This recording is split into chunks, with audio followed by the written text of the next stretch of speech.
we bought this wakame, and the first thing we need to do is reconstitute it. You'll find a lot of seaweed at the stores are dried, so we're going to boil this water and put the wakame into the boiled water.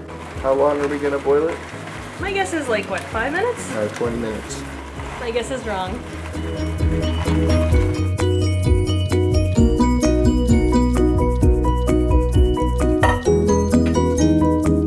I've got these lovely Persian cucumbers here. The recipe calls for 6, but we're just going to use 5 of them. Hey, Charlie, can I show you how to cut a cucumber? Yeah, Katie, why don't you show me?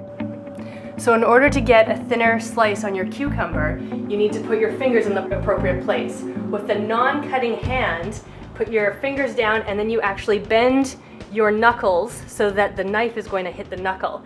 And then as you go, you're actually touching the knife to your knuckle. And once you practice a little while, you can go really fast. And then use your pizza scraper. What do you say we have a little competition so you can cut faster? Oh, you're on. All right, Katie, what are the rules? All right, so Charlie has suggested that we cut 1 cucumber and see who's faster. But I think that not only faster, but the desired size of the cucumber. I think you're gonna go for speed. I'm gonna go for a little more smaller size. And so then everyone else can judge who cut the better cucumber and if those extra seconds that you shaved off were worth it. All right, Sounds fair good? enough. May the best chopper win. Positions ready? On your mark. Get set. Go. Go.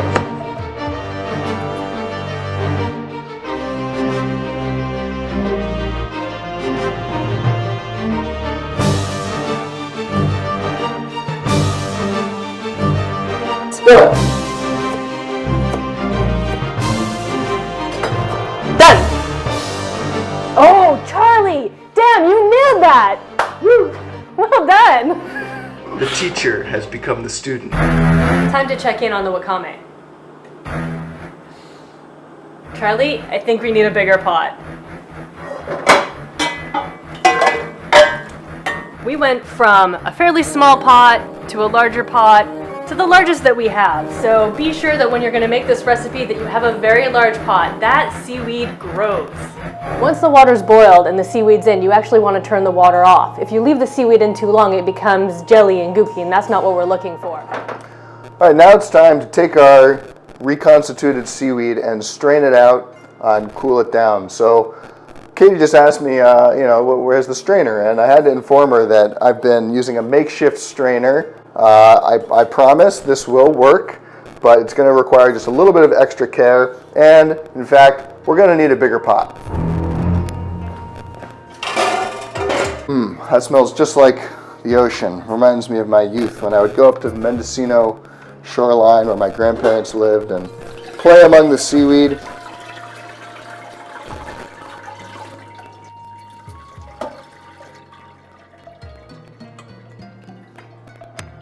Let's get the sound of that dripping.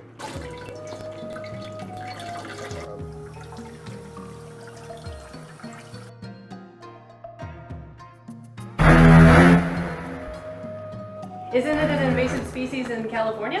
I'm starting to feel like wakame is an invasive species in my house. As a matter of fact, wakame is one of the top 100 most invasive species on the planet. And we've actually had a problem with it here in San Francisco Bay, where we have the native kelps, the giant kelp, which provide a habitat for sea otters and other animals. And then you have this wakame coming in. It grows incredibly fast, up to 1 inch a day, and it grows on the bottom of docks, on the bottom of boats, basically anywhere that it can latch on. It's harvested and cultivated off the coast of China in the northern part, closer to Korea, where it's done very similarly in these long lines to the way that they create nori.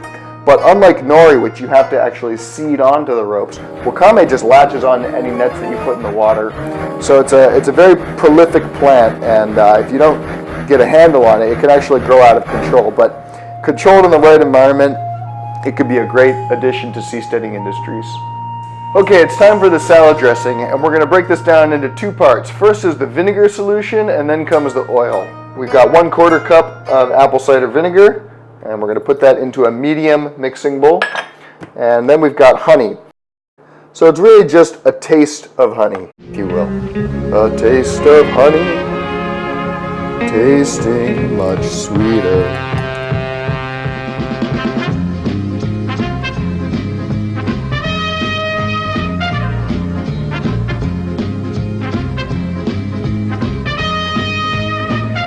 Last thing is we're going to whisk this all together.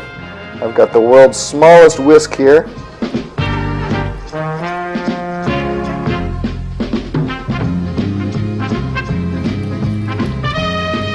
Now we've got our 1/2 of our salad dressing base. I'm going to give it a little taste.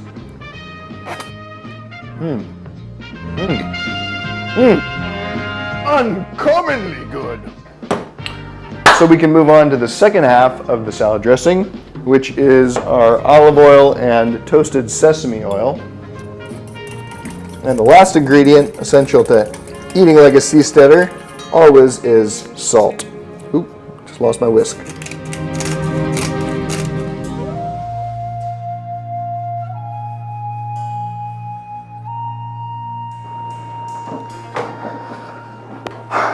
All right, well, this is where it all pays off. We get to try our creation, and I can't wait.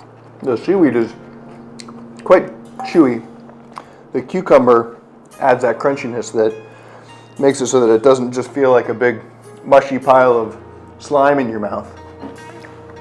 I thought we could showcase what we've got coming up on some future episodes. Yeah, it looks like we've got dried kelp, generic, dried seaweed, Hirakan mutenka, sesame yuki. We don't know anything about this or what to do with it, so if you have any ideas, please let us know. Lastly, Katie brought over some interesting canned fish. Why don't you tell us about this? Yeah, so this is eel, and this is actually one of my favorite types of sushi to eat at a restaurant. Oh, it's delicious in the sushi. Unagi nigiri, they call it in Japanese. And it's barbecued eel on a little bed of rice, and then dressed in a little bit of seaweed to top it off.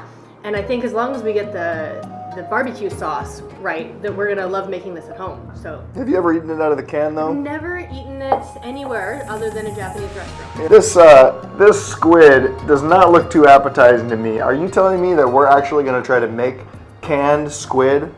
Yeah, it might be the spam of squid, and we'll only find out once we open up this can. We have an embarrassing amount of wakame left over. We might use it to make soil. I hear they do that in Ireland. Well, I'd consider this another success. We made the wakame fairly palatable and in pretty large quantities. A delicious success. What's it like with sunflower seeds?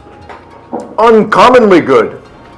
Uncommonly good. Tune in next time to Eating Like a Seasteader.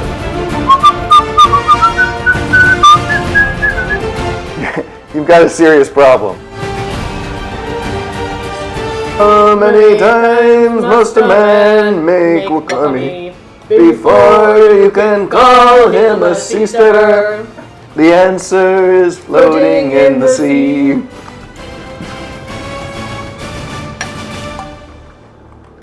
All right, I think that's a wrap. Yep.